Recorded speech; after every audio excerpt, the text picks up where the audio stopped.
नमस्कार, बहुत बहुत स्वागत है आप सभी दर्शकों का कार्यक्रम नमस्कार एमपी में। मैं सृष्टिका एक बार फिर से आप सभी के समक्ष उपस्थित हूं लेकर यह कार्यक्रम। और आज कार्यक्रम में हम बात करेंगे दो महत्वपूर्ण विषयों पर। विषय हम आपको बिल्कुल बताएंगे, लेकिन सबसे पहले कार्यक्रम की जैसे हम हमेशा शुरुआत करते हैं आप सभी को तिथि से अवगत करा के, बिल्कुल वैसे ही आज करेंगे। और आइए आपको बताते हैं कि क्या है आज की तिथि।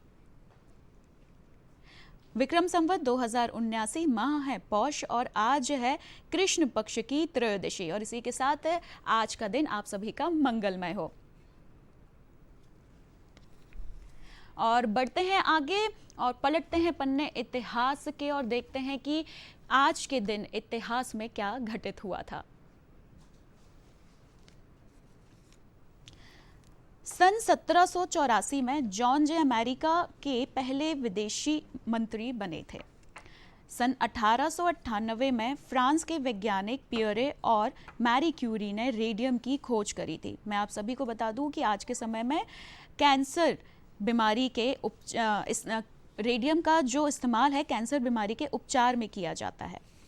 सन 1911 में पहले स्वदेशी bank central bank of India की स्थापना सोराबजी पोच खानवाला ने की थी, जो आज भारत का प्रमुख बैंक है।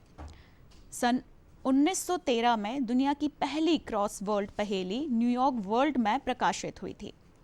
सन 1923 में नेपाल और यूनाइटेड किंगडम ने एक संधि पर हस्ताक्षर किए थे, जो एक स्वतंत्र और संप्रभु राष्ट्र के रूप में नेपाल की अंतर्राष्ट्रीय स्थिति को तय करता है। सन 1937 में रंगीन चित्रों और आवाज वाली पहली cartoon film Disney snow white का प्रदर्शन किया गया था।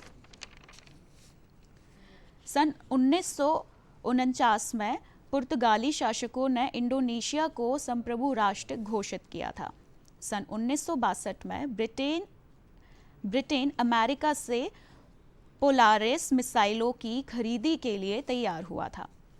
सन 1963 में ग्रीक और तुर्की साइप्रस के बीच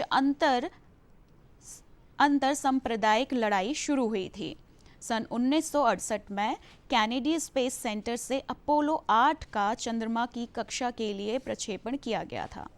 सन 2012 में गंगनम स्टाइल यूट्यूब पर 1 अरब बार देखे जाने वाला पहला वीडियो बना था। गंगनम स्टाइल कोरियाई रैपर साई का एक गीत है। गंगनम दक्षिण कोरिया की राजधानी सियोल में एक जगह का नाम है। और इसी के साथ अब आगे बढ़ते हैं और साझा करते हैं आपके साथ आज का सुविचार। जी हाँ दर्शकों, एक बार किसी ने स्वामी विवेकानंद जी से पूछा कि सब कुछ खोने से ज्यादा बुरा क्या है, तो उन्होंने जवाब में कहा, उस उम्मीद को खो देना जिसके भरोसे हम सब कुछ वापस पा सकते हैं। बिल्कुल दर्शकों, जब हम कोई उम्मीद खो देते हैं तो उस वक्त हम अपने प्रयास भी बंद कर देते हैं। और जब हम किसी भी चीज़ के लिए प्रयास बंद कर दे तो समझिए वो चीज़ खत्म है। इसलिए उस उम्मीद को हमेशा कायम रखें जो आपको प्रयास करने के लिए प्रेरित करती हो। बिल्कुल, और इसी के साथ आगे बढ़ते हैं और लेकर चलते हैं आपको पर्यटन पर। जी हाँ, तो आज हम आपको कहाँ लेकर जा रहे हैं ये सीधा चलकर जानते हैं। बिल्कुल, तो दर्शकों बिल्कुल चलकर हम जानेंगे ही। चलिए देखते हैं।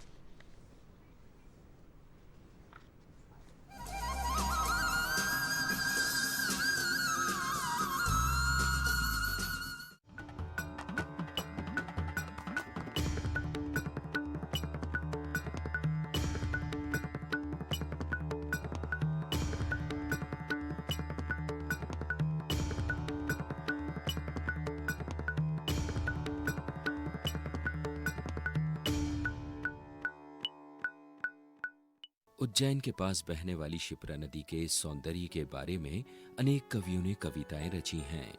कभी अपने तीव्र बहाव की वजह से इस नदी का नाम शिप्रा पड़ा होगा। उज्जैन से लगभग 3 किलोमीटर उत्तर में बहती हुई ये पहुंचती है कालियादेह गांव में, जहां नदी 2 भागों में बट जाती है। बीच में बने एक द्वीप पर टूटी फूटी सी लेकिन खूबसूरत इमारत दिखाई देती है।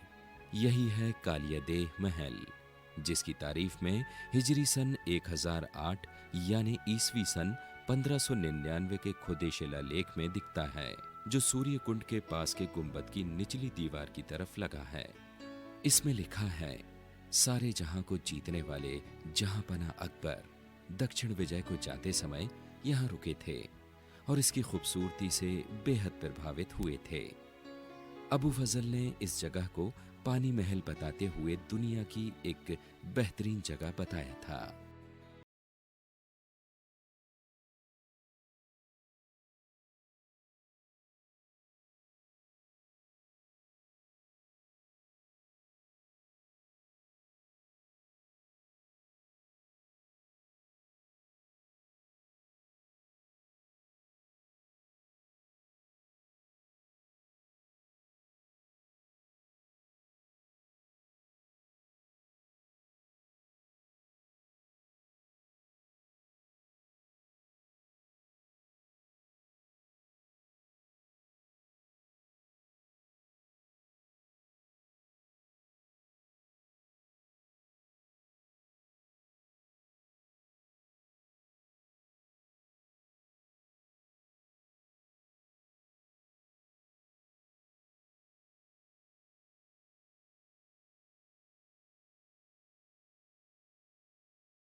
शिप्रा नदी के बहाव की तरफ छोटा सा बांध था, जो अब टूट फूट चुका है। इसमें पानी ठहरता था, नीचे की गाद रुकती थी। ऊपर पानी विभिन्न कुंडों से होकर गुजरता तो ऑक्सीडेशन के कारण पानी साफ हो जाता था। यही साफ पानी सूर्य कुंड पहुंचता था। एक जमाने का फिल्टरेशन प्लांट था ये। महल के पिछली तरफ पहली मंजिल पर 3 झरोखे हैं। एक झरोखा बड़ा है जिसमें नक्काशीदार जाली लगी है और 2 छोटे छोटे झरोखे हैं। इसी तरह दाईं बाईं तरफ भी एक एक झरोखा है। इन झरोखों में बैठकर नदी का अनुपम सौंदर्य देखा जाता होगा। कलिया देह महल जो उज्जैन के प्रसिद्ध स्थानों में से एक था। बिल्कुल, और इसी के साथ आगे बढ़ते हैं और दर्शकों चलते हैं अगले सेगमेंट की ओर, जिसका नाम है आज की बात। और आज की बात में हम 2 महत्वपूर्ण विषयों पर बात करने जा रहे हैं। एक है महिलाओं के साथ कार्यस्थल पर होने वाली यौन उत्पीड़न और साइबर सिक्योरिटी पर। जी हाँ दर्शकों, तो इस विषय पर बात करने के लिए आज हमारे साथ स्टूडियो में उपस्थित हैं रूही खान जी, जो 2013 बैच की IAS ऑफिसर हैं और नेशनल हेल्थ अथॉरिटी में डिप्यूटी सेक्रेटरी के पद पर उपस्थित होने जा रही हैं। बिल्कुल, और हमारे साथ जो दूसरे मेहमान हैं वो हैं शोभित चतुर्वेदी जी। आप साइबर सिक्योरिटी एक्सपर्ट हैं। आप दोनों मेहमानों का बहुत बहुत स्वागत करती हूँ कार्यक्रम में। बिल्कुल मैम, आज जैसे कि जो हम बात कर रहे हैं महिलाओं के साथ कार्यस्थल पर जो यौन उत्पीड़न होती है उसके बारे में, तो मैम कुछ अधिनियम बनाए गए हैं इसके लिए। तो सबसे पहले तो मैं ये जानना चाहूँगी आपसे कि ये अधिनियम की ज़रूरत क्यों पड़ी, और ये जो प्रावधान है और ये जो चलता आ रहा है, बहुत समय से हम देखते आ रहे हैं कार्यस्थल पर महिलाओं के साथ भेदभाव किया जाता है या फिर ऐसी बातें होती हैं जो कि बहुत शर्मनाक हैं। तो मैम इस बारे में आप हमारे दर्शकों को बताएं। बहुत अच्छा सवाल कर रही हैं सृष्टि आप कि देखिए, जब लॉज बनते हैं तो परिस्थितियों को देखकर अगर हम लॉज की हिस्ट्री देखें तो जो नॉर्मल क्रिमिनल लॉज बन जाते हैं, सिविल लॉज बन जाते हैं, प्रॉपर्टी लॉज बने हुए हैं, हर समाज में हर धर्म के हिसाब से उनके पर्सनल लॉज भी बने हैं। फिर समाज में कुछ ऐसी घटनाएं होती हैं या जिस तरह से हम टेक्नोलॉजी का एडवांसमेंट करते हैं, जैसे आज हमारे साथी साइबर क्राइम के लिए भी बैठे हैं, तो जब हमारा ज़्यादा नेट का, इंटरनेट का, हमारे सोशल मीडिया का जब इस्तेमाल होने लगा है तो हमें साइबर सिक्योरिटी की भी ज़रूरत पड़ी। इसी तरीके से जब हमारी वुमेन में वर्क फोर्स बढ़ना शुरू हुई, जब वुमेन्स का बाहर निकलना ज़्यादा हुआ, तो समाज में वैसे तो आईपीसी में बहुत सारी धाराएं हैं जहां इनडिसेंट टच की अगर हम बात करें या उसमें रेप लॉज की बात करें या और दूसरे तरह के उनको इंटिमिडेशन की बात करें, तो 80s का 1860 का एक्ट है इंडियन पेनल कोड जो है वो, उसमें बहुत सारे प्रावधान दिए गए हैं। अगर आपको केस अगर रूपनदेल बजाज का वर्सेस केपी गिल का केस याद हो तो सेक्शन 354 आईपीसी में वो केस दर्ज हुआ था। तब हमारे यहाँ ना ये यौन उत्पीड़न कार्यस्थल की बात हुई थी ना कुछ थी, जबकि उस केस में ये हुआ था कि एक ऑफिशियल पार्टी थी जिसमें कि काफ़ी सारे आईएएस आईपीएस थे और वहाँ पर उस तरह से बैड टच हुआ था लेडी को, तो इंडिसेंट बिहेवियर वो माना गया था और उस पर केस सुप्रीम कोर्ट तक गया था।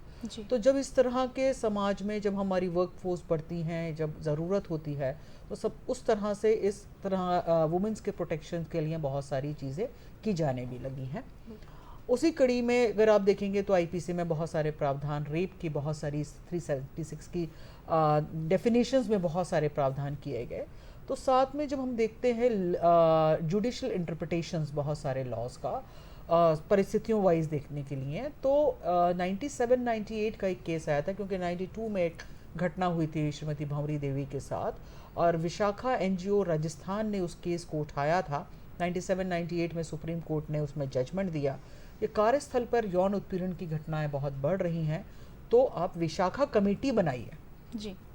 और हर कार्यस्थल की भी अपनी एक डेफिनेशन है, सेक्सुअल हरासमेंट क्या होगा उसकी भी अपनी एक डेफिनेशन है, तो और उसके लिए कमेटी होना चाहिए है, जो कि विशाखा कमेटी के नाम से फिर वो सर्कुलर जारी हुए सरकार की ओर से और वो हर ऑफिस में बनाने के प्रावधान किए गए। उसके बाद अगर हम देखें कुछ घटनाएं ऐसी हुई बीच में जो जिसकी वजह से ये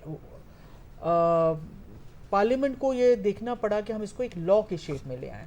तो वो चर्चाएं चलती रहीं, बनता रहा। अल्टीमेटली 2013 में कुछ और घटनाएं ऐसी आईं जिसकी वजह से तुरंत वो फिर दिसंबर 2013 में इस एक्ट को महिलाओं के विरुद्ध यौन उत्पीड़न कार्यस्थल का जो रिड्रेसल एंड ग्रीवेंस रिड्रेसल या प्रोहिबिशन की जिसकी हम बात करें, तो ये एक्ट 2013 दिसंबर से लागू किया गया और उसके अंदर फिर इसके नियम भी बनाए गए। बिल्कुल।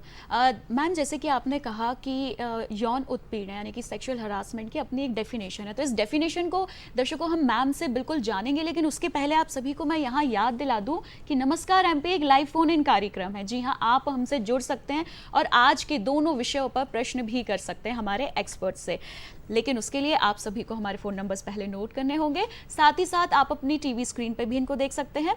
यहाँ मैं आपको बताती हूँ, सबसे पहले हमारा स्टूडियो का लैंडलाइन नंबर 0755-266-0049, इसी के साथ एक निःशुल्क नंबर भी आप लिख लें 1800-233-0040। जी हाँ दर्शकों, चलिए, तो जैसे कि मैंने कहा था कि मैम से हम जानेंगे कि एक्चुअल में यौन उत्पीड़न की परिभाषा क्या है।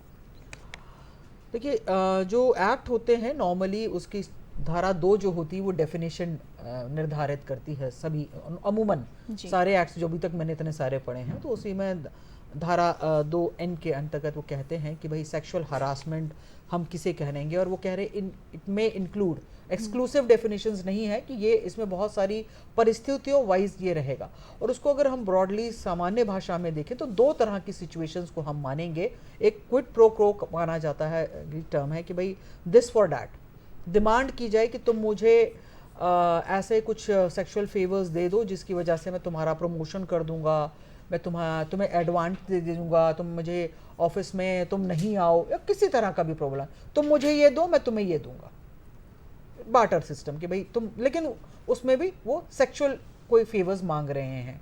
दूसरा होता है कि हॉस्टाइल वर्क एनवायरनमेंट, कि आपका कार्यस्थल पे ही काम करना दूभर कर दिया, कि आपसे एक, उसमें भी यही चीज़ है कि सेक्सुअल कोई चीज़ ओवरटर्न होना चाहिए। तो इसके साथ साथ अगर हम सामान्य भाषा में बात करें तो सेक्सुअल हरासमेंट के बहुत सारे एग्जाम्पल्स हो सकते हैं, जैसे किसी को MMS भेज देना गंदे, किसी को रात बेरात फ़ोन करना, अश्लील बातें करना, उनको कोई पोर्नोग्राफी दिखाना, द्व्यर्थी बातें करना, कहीं बैठकर उनको बैड टच कर देना, नॉर्मल में रूटीन में हो जाती है, धोखे से हाथ लग गया वो अलग चीज़, लेकिन बार बार ही टच किसी को कर देना, रात में अननेसेसरीली बात करना, किसी को अननेसेसरीली ऑफिस में लेट नाइट रोकना। काम चल रहा है ठीक है, जैसे हम मानेंगे कि इलेक्शन की ड्यूटीज़ हम लोग करते हैं तो रात बिरात हम लोग बैठे रहते हैं, काम करते हैं, लेकिन पर्टिकुलरली किसी को एक लेडी को ही बस एक रोके रहना कि नहीं आपको तो रुकना ही पड़ेगा, नहीं तो आपकी नौकरी जाएगी, तो वही हो गया क्विट प्रो, कि भाई हम कुछ डिमांड कर रहे हैं, उसमें कहीं ना कहीं एक सेक्सुअल ओवरटोन होना चाहिए। इसको हमें डिफरेंशिएट करना पड़ेगा इस बात से कि क्या ऑफिशियल वर्क को हम हरासमेंट मानेंगे या सिचुएशंस ऐसी हैं जिनको हम मानेंगे। और ये भी डिपेंड करता है कि ये जो इंसिडेंस है सेक्सुअल हरासमेंट का, यौन उत्पीड़न का, उसका प्रभाव व्यक्ति विशेष पे क्या पड़ रहा है।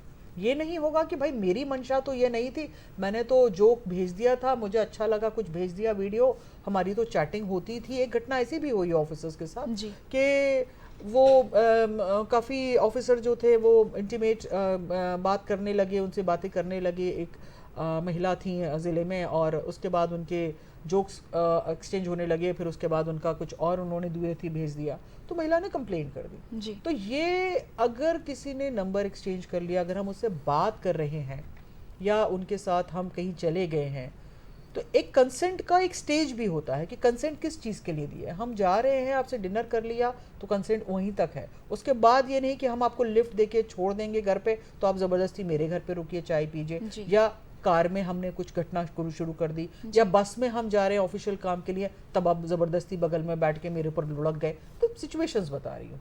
तो अगर लेकिन काम के लिए किसी को कहा जाए कि नहीं आपको ये काम करना है, आपकी काम की लैग्जिटी ना हो, कई बार ये केसेस भी आते हैं कि काम की ज़ाती की वजह से लेडीज़ कह देती हैं कि साहब हमारा सेक्सुअल हरासमेंट, उसको डिफरेंशिएट करना पड़ेगा जी। वो अगर कह रहे हैं कि भाई आपको काम करके देना है और आपकी ड्यूटी है, तो वो ड्यूटी आज में आपको तो करके देना है। आपका ड्यूटी अगर आज का काम खत्म करना है और आपको रोका गया है तो आपको रुकना भी पड़ेगा। बिल्कुल। तो यहाँ डिफरेंशिएशन ये बहुत ज़रूरी है कि सेक्सुअल हरासमेंट वर्क प्लेस क्या है और किस तरह की घटना है। जी बिल्कुल, ये तो बात होगी वर्क प्लेस की।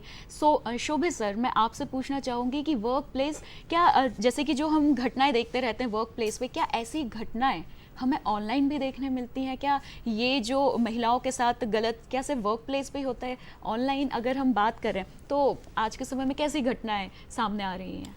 देखिए, सबसे ज़्यादा महिलाओं के साथ जो होता है वो होता है साइबर स्टॉकिंग, मतलब उनका पीछा किया जाता है ऑनलाइन के द्वारा, क्योंकि आजकल हर व्यक्ति और महिला और या लड़कियों खासतौर से अपने रील्स बनाना, फ़ोटोज़ डालना, ये सब चीज़ें, मूवी जा रहे हैं तो डालना कि मूवी जा रहे हैं, या कहीं जा रहे हैं, फ़ोटो जियो टैगिंग में रहती हैं। आप कहीं घूमने जा रहे हैं तो आपने उसको अपने सेल्फी लेके डाल दिया या परिवार के साथ डाल दिया।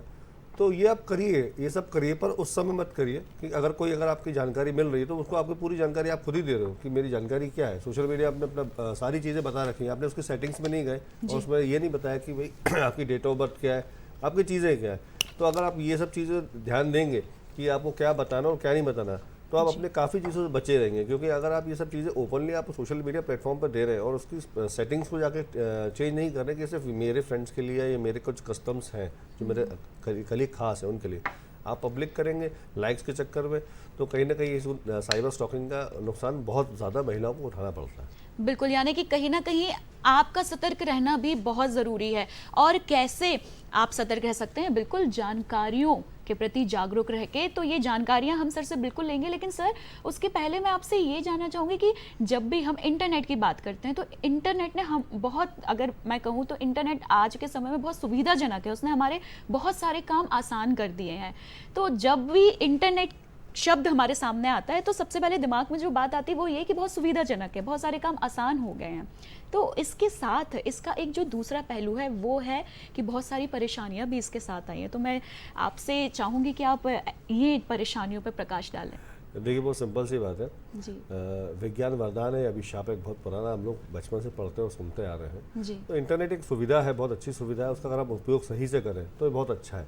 लेकिन हमारे साथ एक बड़ी दिक्कत ये है कि हमें फ्री में चाहिए, हम कुछ चीज़ ले नहीं सकते। तो लालच एक बुरी बला है। मैं यही कहता हूँ कि लालच आपको अगर आया और आपने चीज़ों को लेकर आप अगर लालची हो रहे हैं और आप फ्री में कोई एप्लीकेशन चाहिए, आपको फ्री में सॉन्ग चाहिए, आपको फ्री में हर चीज़ चाहिए, तो कहीं ना कहीं आप वायरस का शिकार बनेंगे, क्योंकि फ्री में कुछ नहीं मिलता है। फ्री में एक्चुअली आप क्या मिलेगा, फ्री में आपका कहीं ना कहीं डेटा आपका कहीं सिंक्रोनाइज हो जाएगा, कहीं ना कहीं आपकी सारी चीज़ें ऐसी हैं, आपका मोबाइल कॉम्प्रोमाइज़ हो जाएगा। और ये सब चीज़ें जैसे आप अगर देखें रिसेंटली, अगर आपको देखें कि अभी जो फ्रॉड्स चल रहे हैं, लोन फ्रॉड चल रहा है, अभी एमपीबी के एसएमएस आ रहे हैं, बैंक से कभी ओटीपी मांग लिए जाते हैं, आपके पास कोरियर से सामान आ जाता है। तो आप इन सब चीज़ों पर ध्यान दें कि अगर आपने वाकई किया है तो आप उसको ले एक्सेप्ट करें, वरना बैंक या एमपीबी या कोई भी सरकारी संस्थान के पास इतना समय नहीं है कि वो आपको फ़ोन लगा कर डिटेल शेयर करे। आपको कुछ नहीं करना है, ऐसे फ़ोन सुन के आप आराम से फ़ोन काट दीजिए, घबराए नहीं, क्योंकि इंश्योरेंस पॉलिसी हो गई, या क्योंकि वो ऐसे टाइम पे फ़ोन करता है व्यक्ति को कि जब आदमी कहीं ना कहीं शेड्यूल बिजी होता है, तो बिल्कुल घबराए नहीं, उस समय पेशेंस रखें, क्योंकि धैर्य रखेंगे तो ही बच पाएंगे और अवेयर रहेंगे। क्योंकि होता ये कि हम घबरा जाते हैं और तुरंत अपनी जानकारी देते हैं, जानकारी ना दें, जानकारी बिल्कुल साझा ना करें, आप थोड़ा धैर्य रखें, बैंक जाएँ या एमपीबी का ऑफिस जाए, या जहाँ भी आपको लगता है कि नहीं हमारा क्रेडिट कार्ड है या डेबिट कार्ड है या जो भी आपके पास भेजा जाए, तो उसके पास आप बिल्कुल जाके उस विभाग से बात करें, तब जाके ऐसा करें, अन्यथा कहीं ना कहीं आप उसका शिकार बन जाएंगे। बिल्कुल, जैसे कि सर ने कहा कि कोई भी संस्था, कोई भी ऑथेंटिक संस्था कभी भी आपसे फ़ोन करके आपकी निजी जानकारियां बिल्कुल नहीं मांगेगी। आप खुद सोचिए, भला कोई बैंक आपको फ़ोन करके, जिस बैंक में आपका अकाउंट है, तो वो बैंक आपको फ़ोन करके क्यों आपसे अकाउंट नंबर पूछेगा? तो यही वो पॉइंट्स होते हैं जहाँ पर हमको अवेयर रहना है। और इसी के साथ मैम पर वापस आते हैं। मैम, जैसे कि आपने बताया कि एक मिनट छुट्टी, मैं कुछ और इनकी कंटिन्यूशन में बिल्कुल, बोलना चाहूँगी कि हम बात भी कर रहे थे कि सेक्सुअल हरासमेंट की, जब हम विजुअल और इंटरनेट की हम बात करें तो कोविड काल से बहुत सारी चीज़ें बदली हैं। हमारे सिस्टम ने ऑफिसेज बंद कर दिए, तो वर्क फ्रॉम होम कर दिया, तो उसमें ये भी हुआ कि भाई हमको वर्क फ्रॉम होम के लिए भाई लिबर्टी दे दी गई कि आप घर से काम करिए। और अभी हम कई बार इंटरनेशनल उसमें सिनेरियो में होते हैं, तो कई बार रात में भी काम करना, तो यहाँ इंडिया में रात हो रही है पर दूसरी कंट्री में दिन हो रहा है, तो उस टाइम पे भी ये घटनाएं बहुत बड़ी हैं सेक्सुअल हरासमेंट की। क्योंकि हम वर्क प्लेस को ये नहीं कह सकते, जब हम अगर वर्क प्लेस की हम बात करें तो केवल मेरा ये, जैसे मैं स्टूडियो में बैठी हूँ तो केवल ये दायरा है, ये कैंपस, और अगर मुझे घर से इजाज़त दी गई तो वो मेरा वर्क प्लेस है।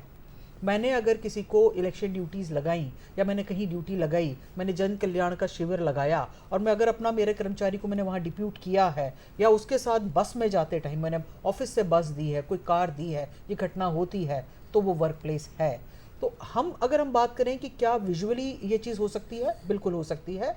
कोविड सिनारियो ने बहुत सारी ओपनिंग्स दे दी हैं कि जब उनको अननेसेसरी बोला गया कि आप रात में हमसे बात कीजिए। फिर एक मैंने इंसिडेंस पढ़ा अखबार में कि वो दैट लेडी वो सेइंग कि आई वाज शॉक्ड, मुझे बड़ा हैरानी हुई, मैंने देखा कि मेरा बॉस तो बिना पैंट के बैठा हुआ है। तो क्या इसको हम सेक्सुअल हरासमेंट नहीं मानेंगे? बिल्कुल मानेंगे कि आप इंडिसेंट तरीके से बैठे हुए, अब भूले नहीं हैं कि आप क्या पहने हैं, आपको तो नेचुरली। और इसीलिए हम ये कहते हैं कि जब आप ऑफिशियल उसमें रहते हैं ड्यूटीज़ में, तो अपने को ड्रेसअप भी सही से करें, ना आप दिखें ना सामने वाले को उस तरीके से दिखें। तो इस तरह की जो आपने बात करी, साइबर स्टॉकिंग की बात करी आपने, तो वो साइबर स्टॉकिंग इस सिनेरियो में भी बड़ी है, जब हम बहुत सारी वीडियो कॉन्फ्रेंसिंग्स करते हैं, जब हम वीडियो कॉल्स करते हैं, जब हम अपने असाइनमेंट्स को पूरा कर देते हैं, भले ही वो सरकारी हो या गैर सरकारी हो, क्योंकि कार्यस्थल पर यौन उत्पीड़न सरकारी गैर सरकारी सभी पर लागू है।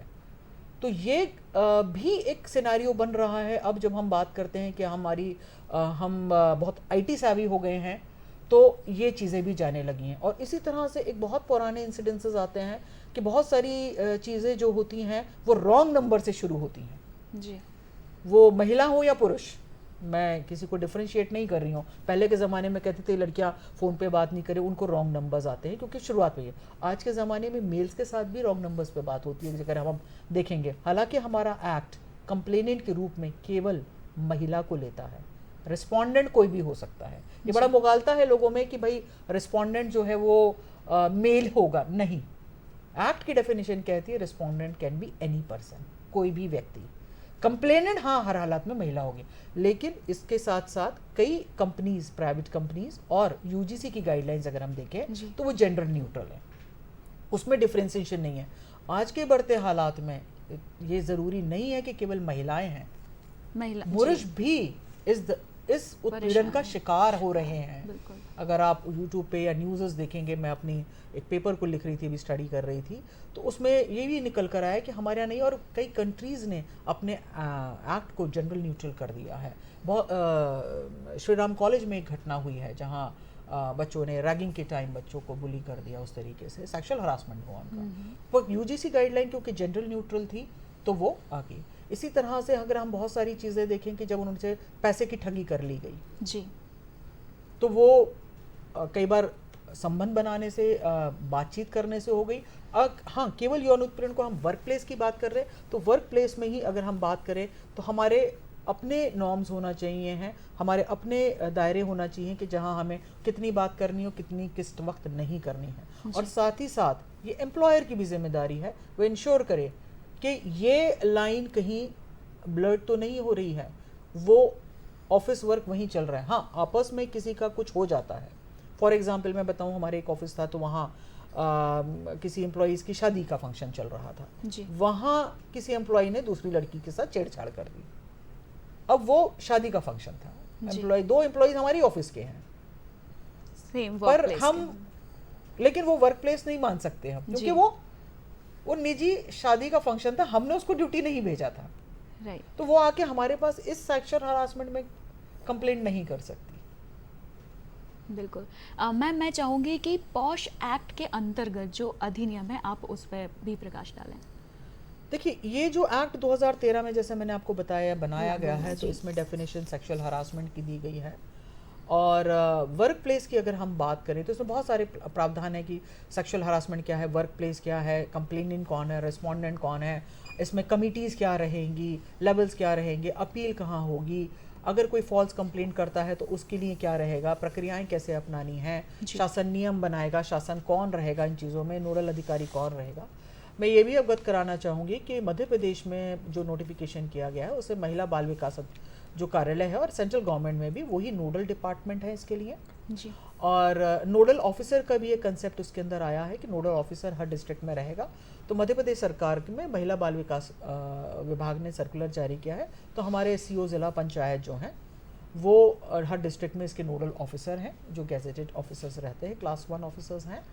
उनकी जिम्मेदारी है कि वो कमेटियाँ गठित कराएं, उनकी ट्रेनिंग कराएं और उनको सहायता प्रदान करें। और अगर हमने, क्योंकि डेफिनेशन की बात सेक्सुअल हरासमेंट की अभी तक की है, मैं यहाँ वर्क प्लेस को भी और क्लियर करना चाहूँगी कि वर्क प्लेस एक्ट कहता है कि जहाँ भी 10 से ज़्यादा लोग काम करते हैं वहाँ पर कमेटी बनाना अनिवार्य है। उसको कहते हैं इंटरनल, पहले कहते थे इंटरनल कंप्लेंट्स कमेटी, आंतरिक कमेटी, उसको इंटरनल कमेटी कहा जाने लगा है। अब वो गठित करना अनिवार्य है, 10 भी जहाँ से हैं। वो अब ये कोई सवाल कर लेता है कि सब वो 10 में केवल पुरुष ही हैं, महिलाएं नहीं हैं, तो क्या करें जी। ठीक है, आपने वहाँ नहीं करी है तो लेकिन आपके हेडक्वार्टर पे तो होगी जी। इसलिए होगी आपके हेडक्वार्टर में वहाँ पर कि है आपका वर्कफोर्स वही, पर मान लीजिए वहाँ कोई आपके यहाँ लेबर काम करने आई, कोई आपके ऑफिस के काम पर आई, तो कंप्लेंट जो करेगी महिला वो कहाँ करेगी, आपके एम्प्लॉय के अगेंस्ट ही तो करेगी, तो वो तो रिस्पोंडेंट है जी। तो उसके लिए आपकी कमेटी का गठन होना ज़रूरी है। हाँ, अगर 10 से कम है या किसी ऑफिस ने वो गठित नहीं की है कमेटी, तो उसके लिए डिस्ट्रिक्ट लेवल पे एक लोकल कमेटी होती है। वो नोडल अधिकारी की जिम्मेदारी है कि वो कमेटी गठित हो, उसमें मेंबर्स हो, उनकी ट्रेनिंग हो, और वो अगर यहाँ नहीं है तो वो वहाँ पर, ये दोनों की हायरार्की नहीं है कहीं। ये भी लोग कंफ्यूज रहते हैं कि भाई हर ऑफिस में ये कमेटी हो गई और एक डिस्ट्रिक्ट लेवल की कमेटी है, लोकल कमेटी, तो हम वहाँ अपील कर दें, ऐसा नहीं है। जहाँ ये नहीं, जिस दायरे में नहीं आ रहे हैं, नहीं बनाई हैं कमेटियाँ, कई नर्सिंग होम्स ने जैसे कमेटियाँ नहीं बनाई थी, तो लोकल कमेटी में केसेस जाते हैं। बिल्कुल, यानी अगर आपकी वर्क प्लेस पे कोई ऐसी कमेटी नहीं है तो ये लोकल लेवल पे भी वो कमेटी का गठन होता है, तो आप वहाँ पर जाकर शिकायत कर सकते हैं। बिल्कुल। और एक अध्ययन से पता चला है कि ये जो अधिनियम है अधिनियम के अंतर्गत बहुत सारे ऐसे कानून हैं जो महिलाओं की सुरक्षा को सुनिश्चित करते हैं, लेकिन इन कानूनों का, इन नियमों का बहुत कम इस्तेमाल होता है। तो मैम से जानते हैं कि ऐसा क्यों, इतने कानून नियम होने के बाद भी इनका इस्तेमाल क्यों कम हो रहा है, ये बिल्कुल हम मैम से जानेंगे एक छोटे से ब्रेक के बाद। तो चलते हैं इस ब्रेक पर।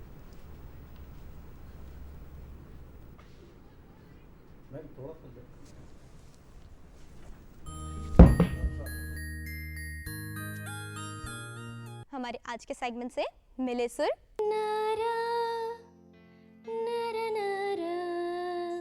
आज झूम ले नौटंकी। हम किसी से कम नहीं में मेरी सहयोगी जीवा आपकी मुलाकात कराएगी मंदाक जी से। आपको कैसा लग रहा है यहाँ आके? जी मुझे बहुत खुशी हो रही है यहाँ की। ये जो सफलता आपने प्राप्त की है, आप उसके बारे में कुछ बताना चाहेंगे?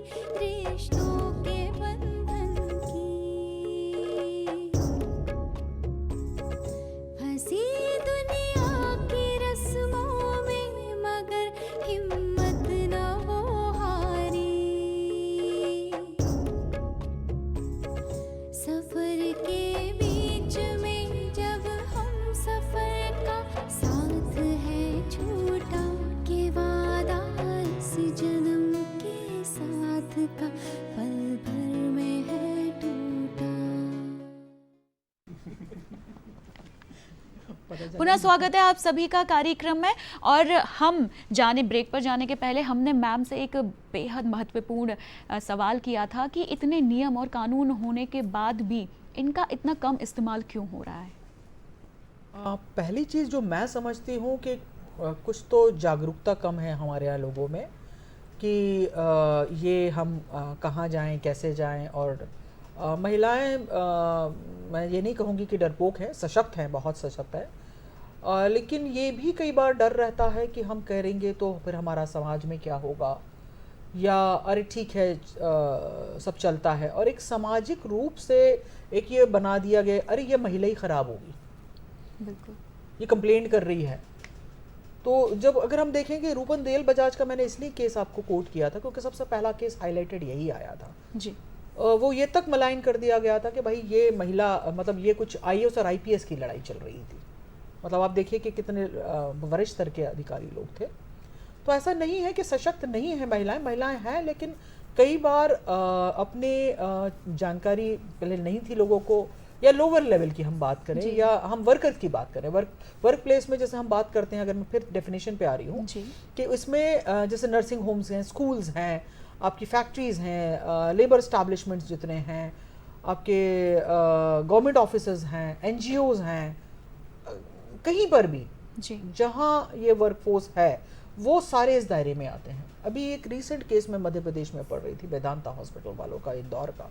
वो लेडी को इतना हरास, मतलब उसको हॉस्टाइल वर्क एनवायरनमेंट इतना दे दिया कि, और उसके खिलाफ जो हॉस्पिटल है उन्होंने particularly case in fact local committee के चेयरमैन के खिलाफ नाम से लगा दिया।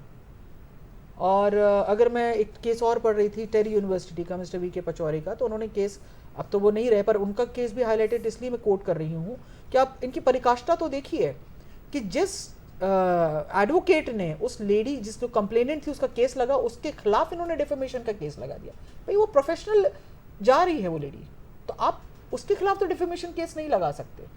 अब अगर उन्होंने उसी को सेक्सुअल हरास कर दिया तो वो कहाँ कंप्लेंट करें जी। तो मैं बहुत सारी चीज़ कोट नहीं करना चाह रही हूँ, पर जब कई बार सिनारियोज ऐसे होते हैं कि कोई बात सुनवाई ही नहीं हो रही है।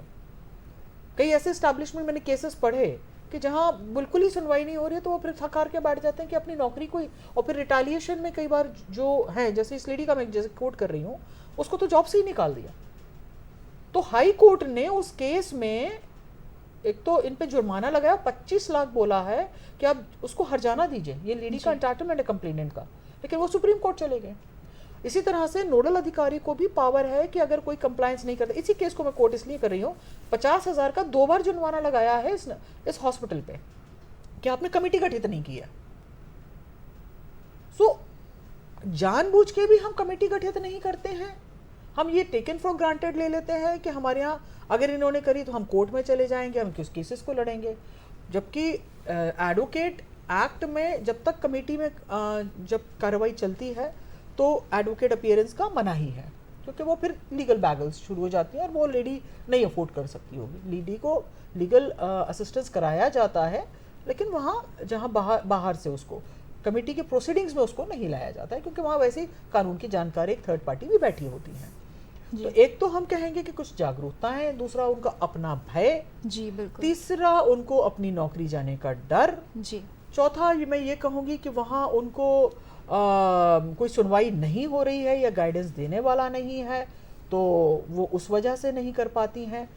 पांचवा ये भी कि जब जाते हैं कंप्लेंट करने, तो कई मैं जुडिशरी के केसेस को मैं पढ़ रही थी कि जो एम्प्लॉयर्स हैं या कुछ हमारी ऐसी एजेंसीज़ हैं, मैं पर्टिकुलर एजेंसीज़ के नाम नहीं लूँगी, पर हमारी अपनी एजेंसीज़ हैं जहाँ लोग उनको कह देते हैं कि नहीं कोई केस दर्ज नहीं होगा, तुम ही परेशान हो जाओगी। जी बिल्कुल, तो उस वजह से भी हमारे यहाँ केसेस नहीं आ पाते हैं। बिल्कुल, अगर हम डेटा उठाकर देखेंगे तो जैसे एनएसई और बीएसई का कंपनीज लिस्टेड है, तो जिनकी बहुत अच्छी पॉलिसीज कंपनीज की बनी हैं, तो केसेस आने भी लगे। और अगर मैं इसके साथ साथ कोट करूंगी कि मी टू का जो आपने कैंपेन देखा होगा, जी तो वो मी टू कैंपेन भी यही चीज़ है भाई, वो वर्क प्लेस पर ही तो बहुत सारी चीज़ें हो रही हैं उनके साथ। राइट, और मैं यहाँ एक अभी रीसेंट केस भी कोट करना चाहूँगी एमजे अकबर वाला, जिसमें वो लेडी का 20 साल पुराना जो हरासमेंट इंसिडेंस है, तो कोर्ट ने ये कहा है कि समय के बंधन को तो आप नहीं बांध सकते, जी बिल्कुल, कि अगर वो हुई थी और वो लेडी नहीं कह पाई थी,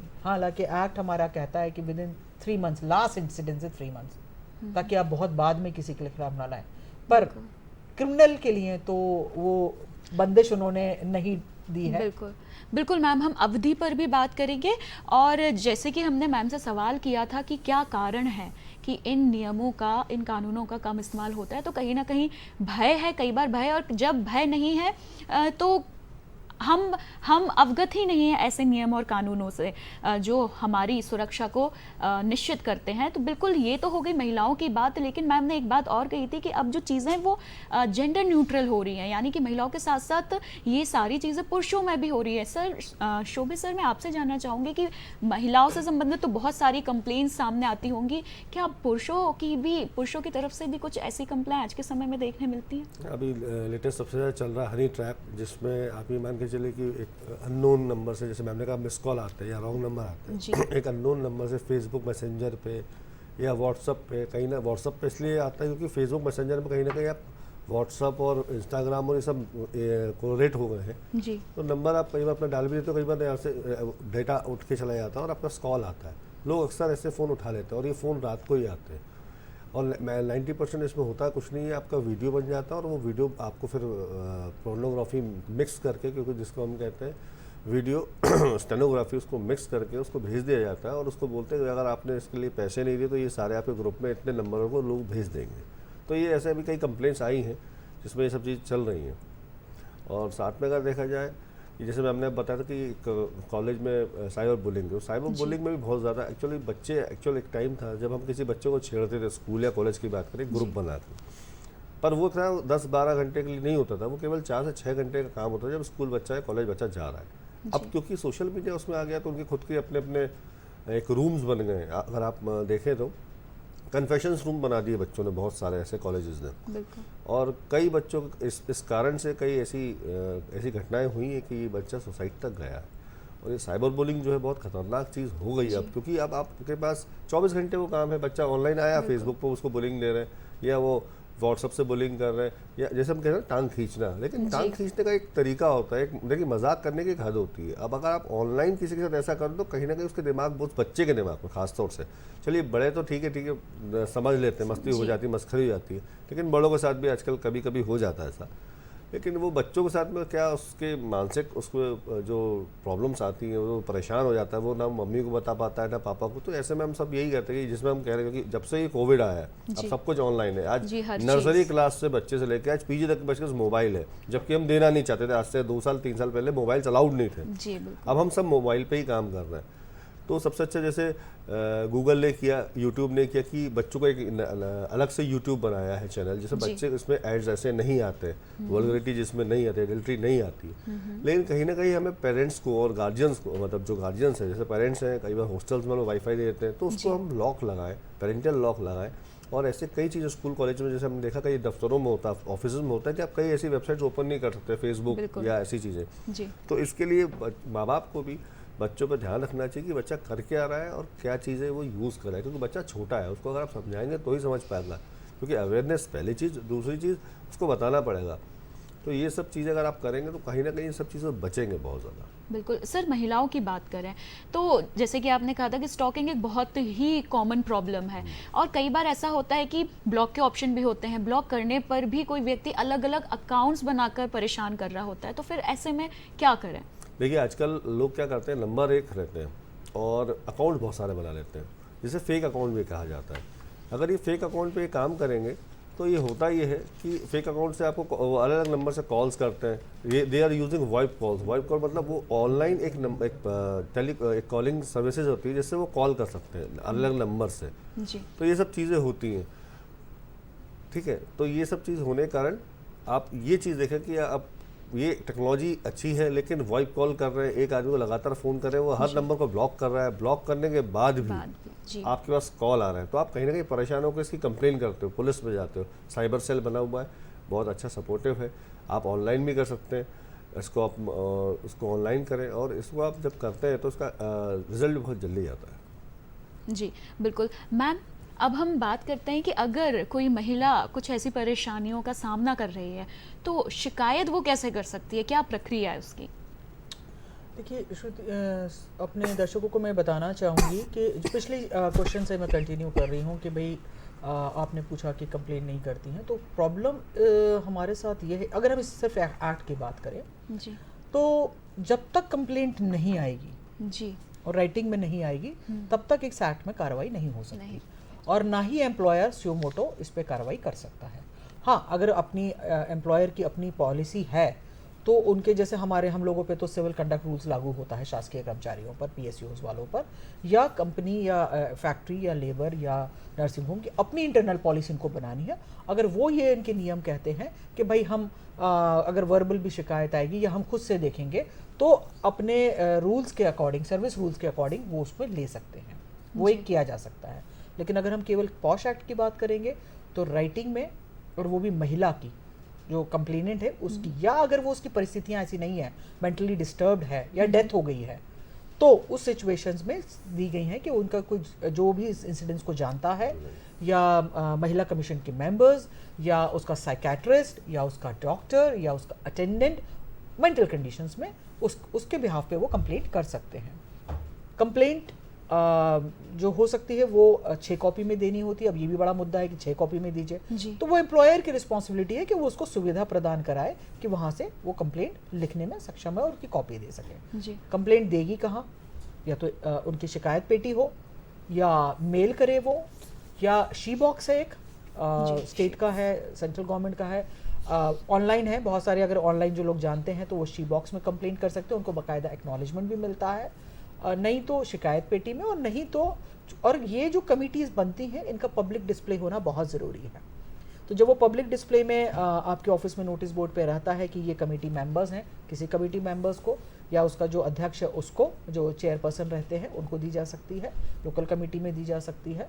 इन केस अगर वो कंप्लेंट एम्प्लॉयर, मान लीजिए HR एम्प्लॉई है, HR हेड है, या MD है, या डायरेक्टर है, या मेरा सेक्रेटरी है, जो भी है, उनको भी पहुंच गई, तो एक और कंडीशन में बताना चाहूँगी कि उनको ये अधिकार नहीं है कि वो स्वयं से इसकी जांच कर लें। उनको इनवेरिएबली वो कमेटी को ही देना पड़ेगा कि ये मुद्दा सेक्सुअल हरासमेंट का बनता भी है या नहीं।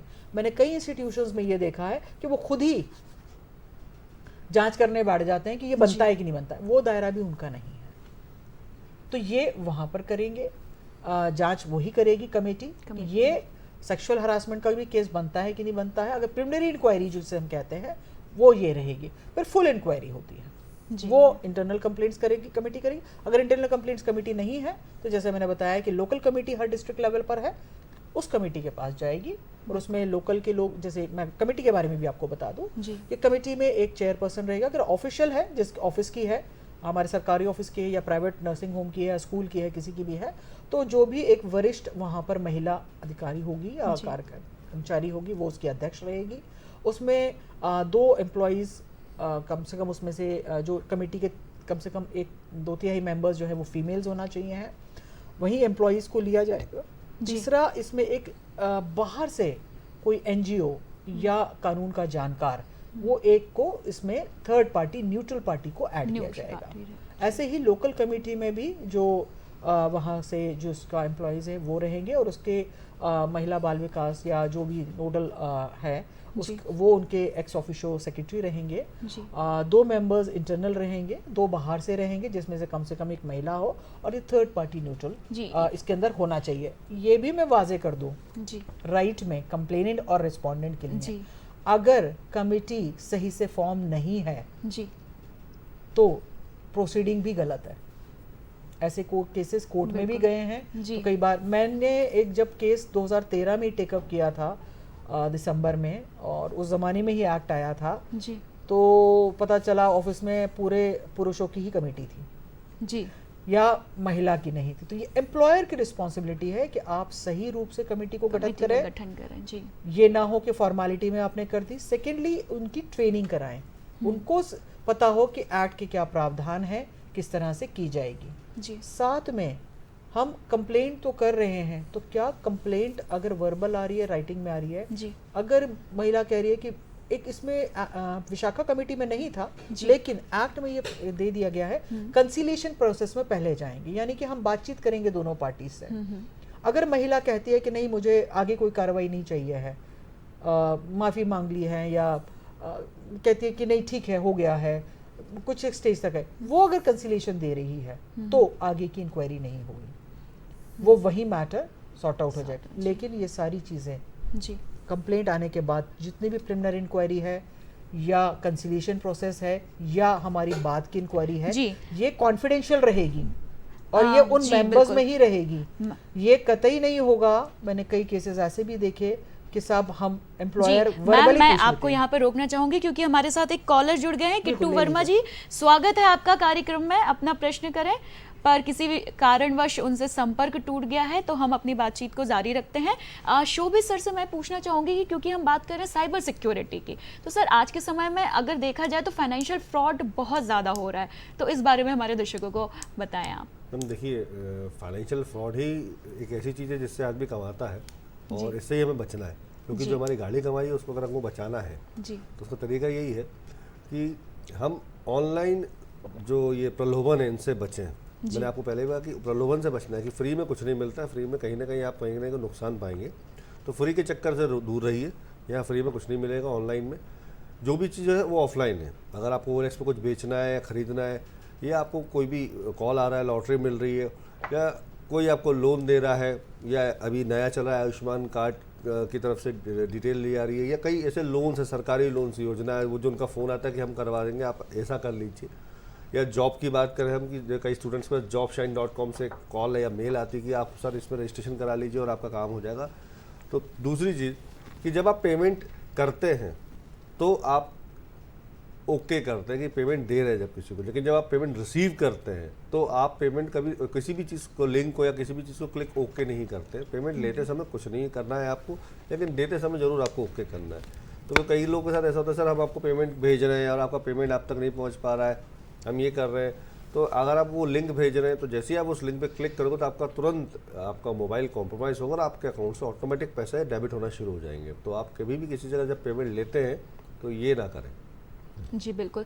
सर इसी के साथ अगर मैं ये बोलूं कि साइबर एजुकेशन का कितना महत्व है आज के समय में, तो आप कैसे हमारे दर्शकों को इस बात को समझाना चाहेंगे? देखिए, आज सारे विभागों को साइबर सिक्योरिटी एक्सपर्ट्स की ज़रूरत है, IT एक्सपर्ट्स की ज़रूरत है, जिसमें नेटवर्क सिक्योरिटी इंजीनियर्स चाहिए हैं, साइबर फॉरेंसिक इन्वेस्टिगेटर्स चाहिए हैं, IT ऑडिटर्स चाहिए हैं। तो ऐसा कुल मिला के 18-19 ब्रांचेज हैं टोटल। और अगर स्टूडेंट्स इसको अपना करियर का ऑप्शन से बात करें तो अभी कम से कम नहीं तो 10 lakh vacancies private and public sector, जैसे IRCTC, बैंक्स में, मध्य प्रदेश पुलिस की बात करें, आर्मी की बात करें, हर विभाग में हमको IT एक्सपर्ट्स चाहिए हैं। तो अगर बच्चे इस चीज़ को करेंगे। जी सर, मैं आपको यहाँ पर रोकना चाहूंगी क्योंकि किट्टू परमार जी हमारे साथ फिर से संपर्क में आ गए हैं। स्वागत है आपका कार्यक्रम में, अपना प्रश्न करें। किट्टू जी, आप अपना प्रश्न करें। मैम मेरा सवाल करते हैं, मैं एक्चुअली ये जानना चाहती हूँ कि मोस्टली जगह पर ये देखा गया है कि कई बार लड़कियां लड़कों के ऊपर गलत तरीके के आरोप लगा देती हैं। तो मैम मैं ये जानना चाहती हूँ, इससे लड़कों के पास क्या ऑप्शन है जिससे वो बच सके या अपने आप को इनोसेंट प्रूव कर सके? जी, झूठी शिकायतें, हाँ जी मैम। इनका जी सवाल किससे है? मैम आपसे प्रश्न। जी तो किट्टू जी, मैं ये बताना चाहूँगी कि एक्ट में ये भी प्रावधान है कि अगर किसी ने मैलाफाइड इंटेंशन से फॉल्स कंप्लेंट्स करी हैं तो वो महिला जो कंप्लेनेंट है उसके खिलाफ भी कार्रवाई सुनिश्चित होती है। उसमें जो भी सर्विस रूल्स हैं, अगर ये कमेटी पाती है, कमेटी ये पाती है कि एकदम फॉल्स कंप्लेंट है, मतलब उसने करी है तो प्रूव नहीं कर पाई। देखिए, एक ये होता है कि वो प्रूव नहीं कर पाई, वो एक अलग इशू है जी। उसको हम ये नहीं कह सकते कि नहीं ये प्रूव नहीं कर पाई तो हमें तो बस इसको हमें इसके खिलाफ कार्रवाई करनी है। हाँ, ये शुरू से पता है कि इसने मालाफाइड इंटेंशन से करी है ये वाली बात, इसका मलिक्यूलस इंटेंशंस रहे हैं और ज़बरदस्ती ने फंसाने की ही बात करी। अगर ये रिपोर्ट में आ जाता है तो फिर जो भी सर्विस रूल्स में है उसमें फिर वो सर्विस रूल्स के तहत, क्योंकि जब ये इंक्वायरी कंप्लीट हो जाती है तो भी सर्विस रूल्स के अंदर ही वो कार्रवाई की जाती है। तो वो फिर जो भी मतलब प्राइवेट के हो या सरकारी नियम हो, उस सर्विस रूल्स में उनके खिलाफ कंप्लेंट पे कार्रवाई की जाएगी। तो ये एक राइट, एक तो पहला राइट ये है कि वो उसमें अपीयर हो, उससे बचे नहीं, प्रोसीडिंग्स में जाएं।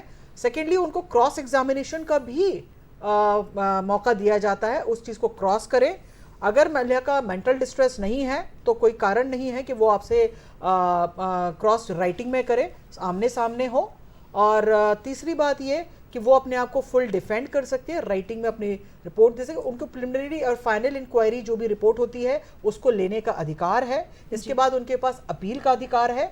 और अगर जब ये प्रूव हो जाए कि नहीं, इनकी ऐसी वो इंसिडेंट्स दे दें कि ये महिला ने ज़बरदस्ती फंसाने के लिए मालिकस इंटेंशन से इन पे की है, तो फिर वो अपनी चीज़ को लिखित में शिकायत दें कि ये इससे की गई है, तो महिला के विरुद्ध इस पर कार्रवाई की जाए। जी बिल्कुल।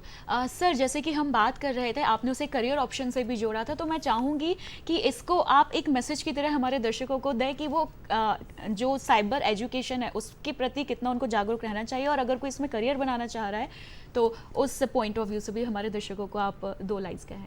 देखिए, साइबर मैंने आपको बताया कि साइबर लॉ एक नया वर्जन आया है, साइबर लॉ, जो बहुत कम जगह कराया जा रहा है। जैसे साइबर फॉरेंसिक इन्वेस्टिगेशन है, आप फॉरेंसिक इन्वेस्टिगेशन जाते हैं वो केमिस्ट्री और फिजिक्स के बायो के उसमें आता है, लेकिन साइबर मतलब डिजिटल इंटेलिजेंस के साथ मिला हुआ जो कहते हैं साइबर फॉरेंसिक इन्वेस्टिगेशन। ये सारे कोर्सेज अगर आप सर्च करते हैं और आप कहीं करते हैं, कुछ बहुत कम यूनिवर्सिटीज़ हैं जो कोर्स करा रही हैं, पर अगर आप इनको करते हैं कहीं ना कहीं तो ये आपको बहुत ज़्यादा फ़ायदा देगा। आने वाले 5 साल के अंदर आप कहीं ना कहीं इसमें एक अच्छे जॉब पे, और इवन क्योंकि हमारे भारतीयों की बहुत अच्छी आदत है, सरकारी नौकरी चाहिए, तो इसमें आपको सरकारी नौकरी मिलने का पूरी संभावना है। लेकिन बस उस सरकारी नौकरी के लिए आपको इवन जो उनके कॉम्पिटिटिव एग्जाम होते हैं, बैंकिंग के होते हैं, तो ये तो आपको देने ही है। लेकिन अगर आप ये कोर्स करेंगे तो आपको हमेशा आपको एक, जैसे कहते हैं ना कि फर्स्ट पॉइंट आपको मिलेगा, हाँ आपको अपॉर्चुनिटी मिलेगी और आपको कहीं ना कहीं इस चीज़ से फ़ायदा मिलेगा। जी बिल्कुल। बहुत बहुत धन्यवाद आज के हमारे दोनों एक्सपर्ट के लिए, इतनी सारी महत्वपूर्ण जानकारियां साझा करने के लिए। मैम, बहुत बहुत धन्यवाद अपना समय कार्यक्रम में देने के लिए। शोभित जी, आपके लिए भी बहुत बहुत धन्यवाद। तो दर्शकों, उम्मीद करती हूँ कि आज के हमारे इस अंक से काफ़ी सारी जानकारियाँ, अच्छी जानकारियाँ और महत्वपूर्ण जानकारियाँ आप तक पहुँची होंगी। और जाते जाते मैं एक आपसे बात कहना चाहूँगी कि बहुत सारे नियम और कानून हमारी सुरक्षा के लिए बने हैं, लेकिन आवाज़ भी हमें ही उठानी होगी। और आवाज़ कैसे उठानी है, ये आज कार्यक्रम में मैम की बातों से हमें बहुत अच्छे से क्लियर हो गया है। तो उम्मीद करती हूँ कि आज का ये अंक, आज का ये कार्यक्रम आप सभी लोगों को पसंद आया होगा। अगले अंक में आपसे फिर मिलेंगे। अब मुझे अनुमति दीजिए। नमस्कार।